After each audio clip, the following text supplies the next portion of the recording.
I'm Adam from Blue Line Flies. This is, we're gonna tie for you today a fly that I designed a couple years back called the Conjurer.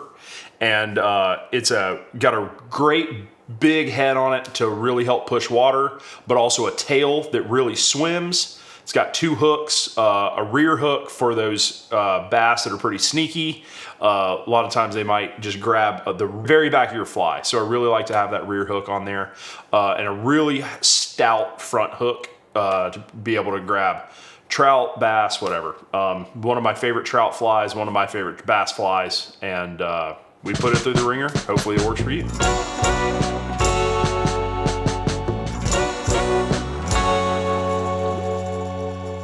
So I am going to start out with a 15 millimeter shank. I like to use a small shank for the rear. So this is actually going to hold our tail. And by putting our tail on a shank, it's going to give us a lot more movement than just off the back of a hook.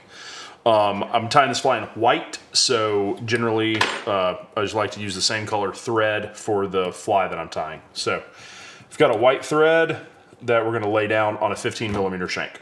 First material we need is craft fur. Any sort of craft fur will be just fine for you. So we're going to go ahead and prep some out. And then one of these under fur combs works great to kind of pull out those loose ends at the rear.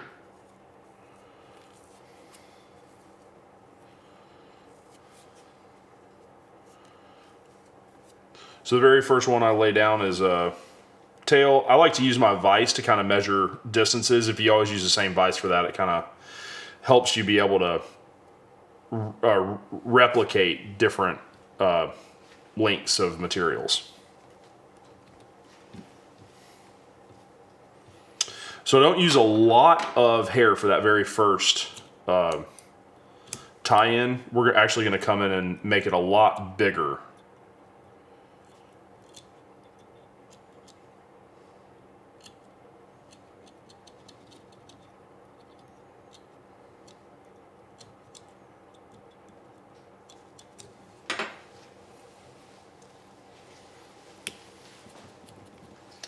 So I like to put that first one in. That gives just a little extra bulk below the brush that we're about to make to put on top of it. So I like to do that out the rear, and then I'll make a brush. The brush will really help the fibers sit a little higher, and by doing that, you'll get a little bit better profile. So next step is we're going to make a dubbing brush or a dubbing loop, and we're just going to create it out of craft fur. So to create that brush,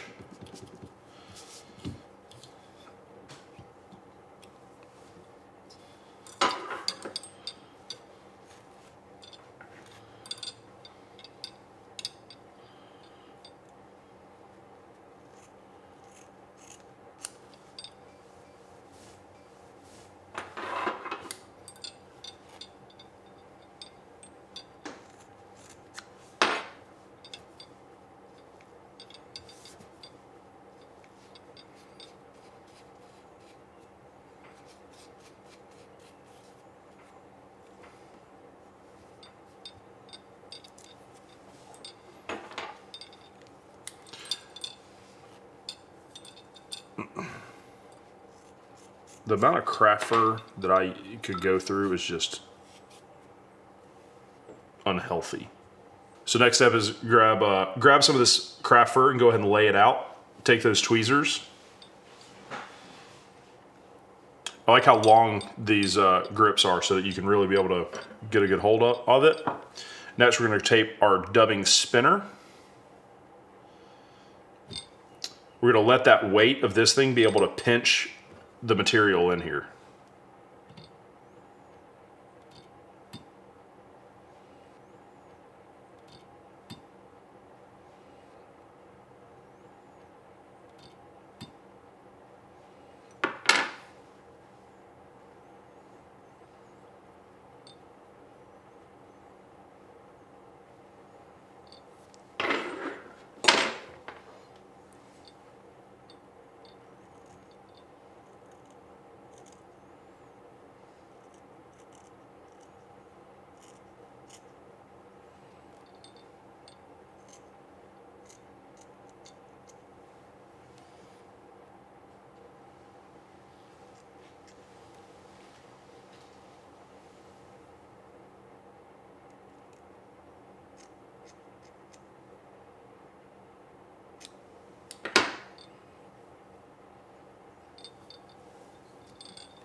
This loop thing is really great though. Like I like a lot of this little contraption.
Wow, we got craft fur everywhere.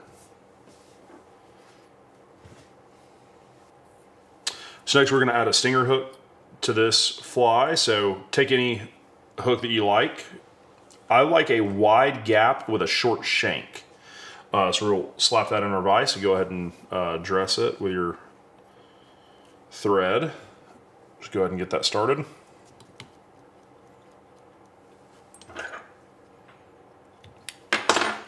Next, I like to use fly line backing for this. So this is Dacron fly line backing.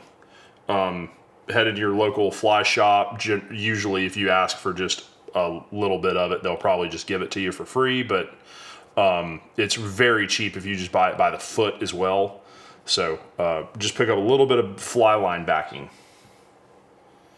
We're gonna add this tail. Should clean that up probably.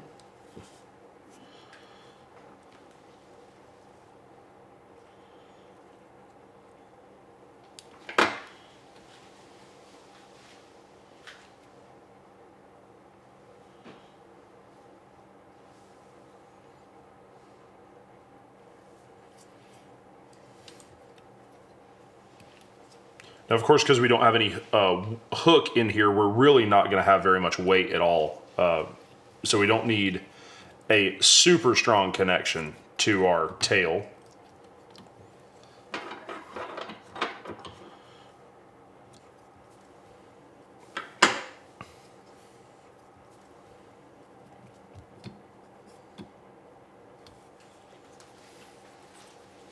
Next, we're going to use some flashy polar flash. So this is going to be, it's kind of going to operate like a hackle. It's got flash on either side of it that you're going to wrap, similar to a hackle. So any sort of polar flash, any sort of flashy wrap will do for you. We're going to use kind of a mirror color, pearl color here, to imitate a real flashy bait fish like a shad or something.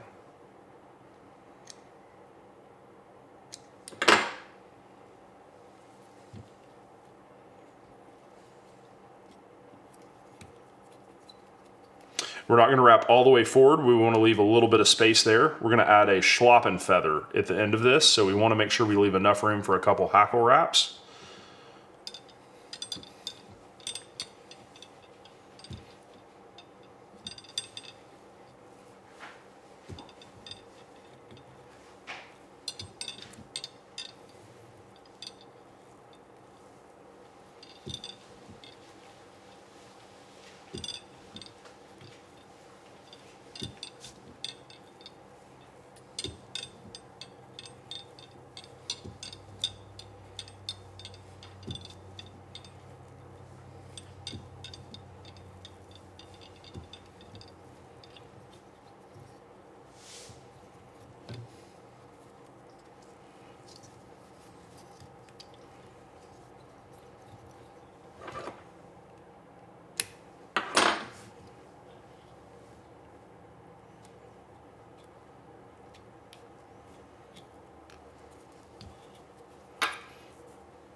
Go in with my bodkin at the end here and just kind of pick it out, make sure there's no trapped fibers, make sure they're all kind of pointed in the same direction.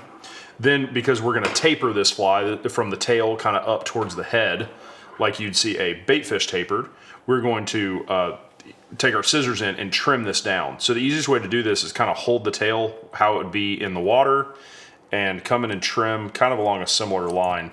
You definitely need a nice pair of scissors to be able to do this. So I kind of keep one of these pairs really sharp to be able to just trim these fibers out of here.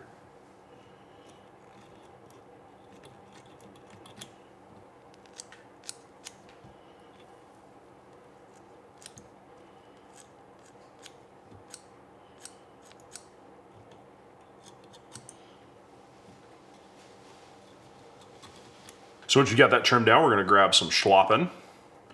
And we need kind of a smaller feather. We're gonna try to work off of just the taper for here. So we don't want it to be much further than where we trimmed our fibers.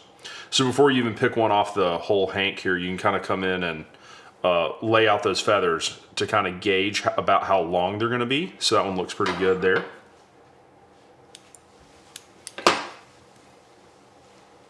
We're gonna preen it backwards.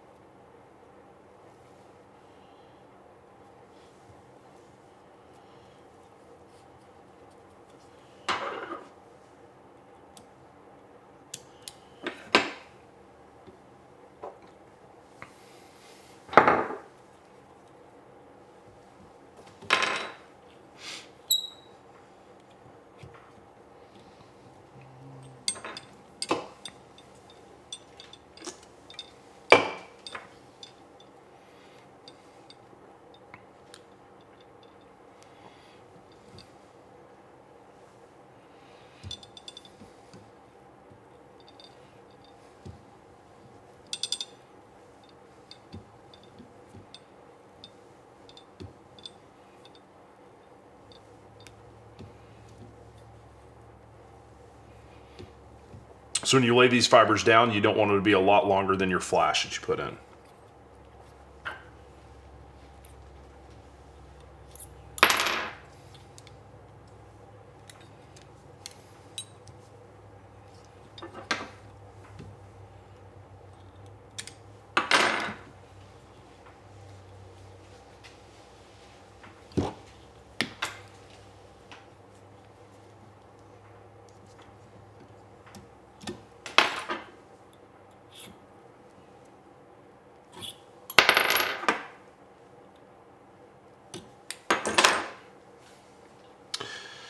Next step is we're gonna add a 25 millimeter shank.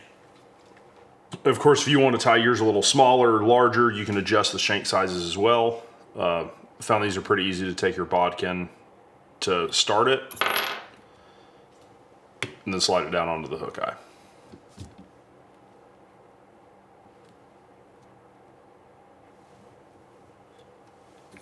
I like to have a little clip on my vise that I can clip in the tail with on a lot of large streamers and stuff that's articulated. Just kind of helps hold it on the vise while I'm tying.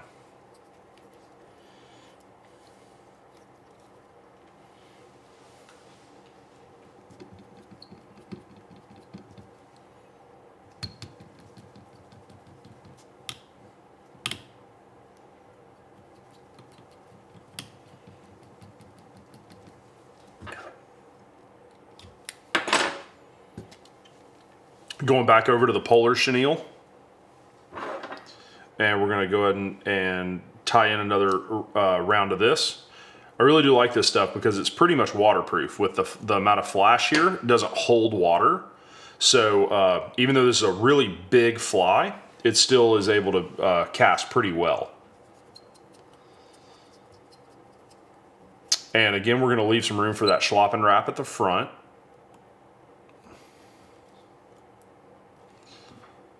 So make sure we're not crowding the hook eye.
We're gonna go ahead and taper this one the same way. So we're gonna start working on cutting it back just so that it kind of tapers up from the tail forwards, just like a bait fish would look.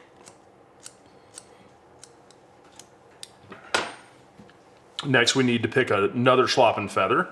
We've got these fibers being a little longer on this one, so we need a slightly larger slopping feather than the one we used at the first round, so that we get that continue that tapered look.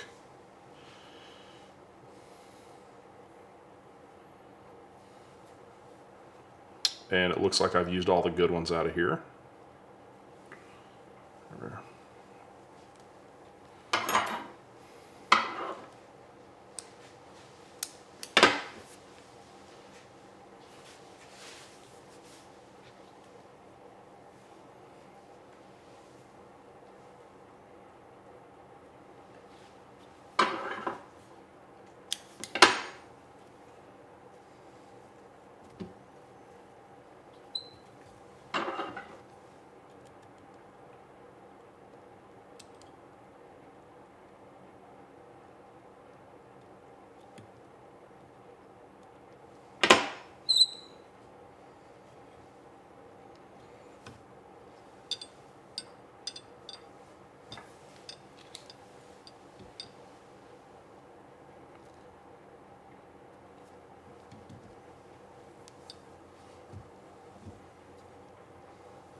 So we can see that tapered body is really starting to come along. We got that smaller tail down here, a little bit bigger, a little bit bigger. And last, we're gonna end it on a bigger hook. It's still like a short shank, but with a wide gap.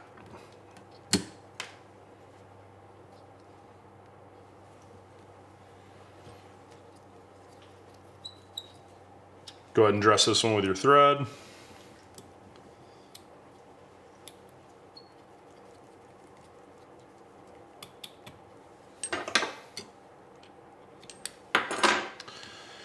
Next, we're going to go back to that white backing that we used earlier.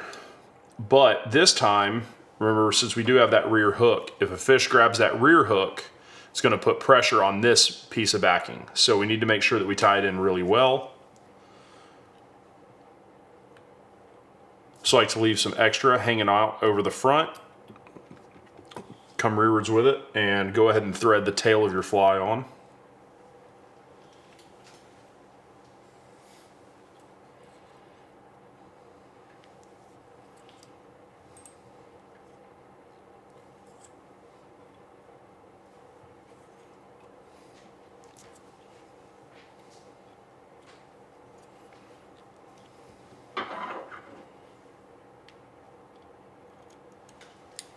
Trim it, and then I like to fold it over and double back on the backing. So if I'm gonna have this backing that's gonna be under pressure from potentially having a big fish eat this rear hook, I like to double it over to make sure it's gonna be really solid.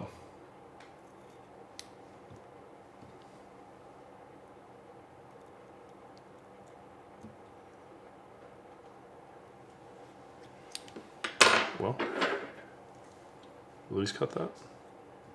There we go.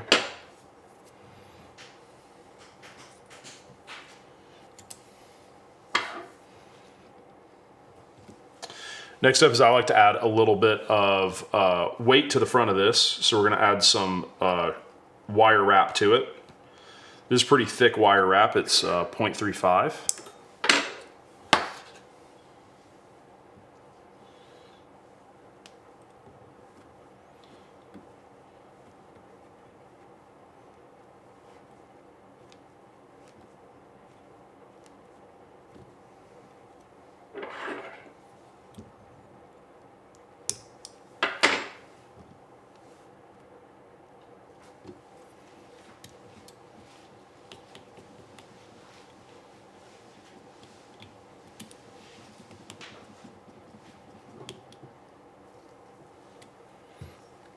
Next, we're going to add in just a little bit of the flash again.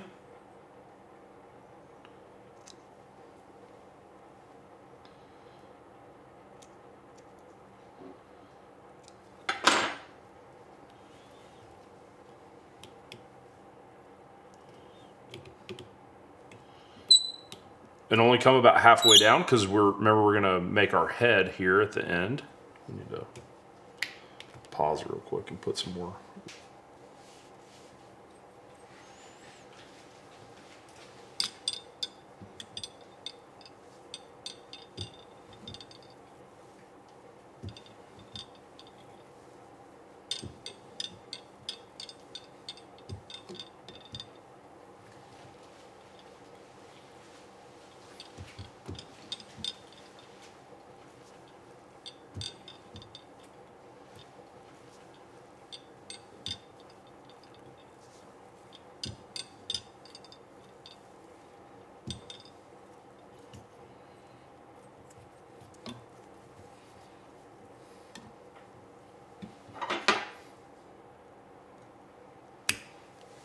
So we're not going to trim this wrap, we're going to leave it, but part of the reason it's there is to really help make this head stand up.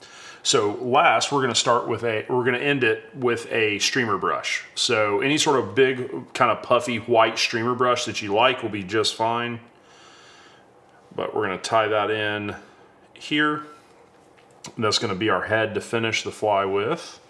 I really like these streamer brushes, again, because they don't hold water. This one's, especially this one's gonna push a lot of water and really help us taper the fly well so that the head's gonna be big and then taper all the way down towards the tail.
And that's the end of it. We're going to whip finish. And next, let's go ahead and take our bodkin again, and we're going to brush this head back out just to make sure we don't have any fibers that are wrapped or trapped in there.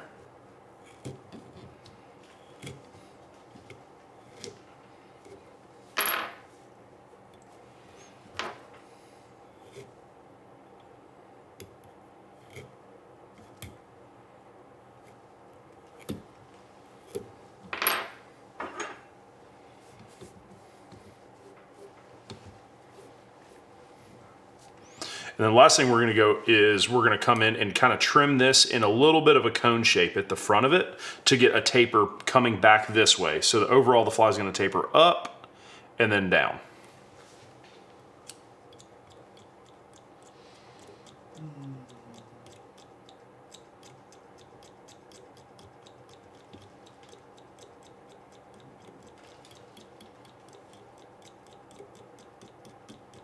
Back swims really well, nice and free, and you get that really nice tapered effect just like a real minnow would have, where you kind of have its nose tapering up and then back down its body. So you get that really good diamond shape while it's in the water, and it's one of my favorites.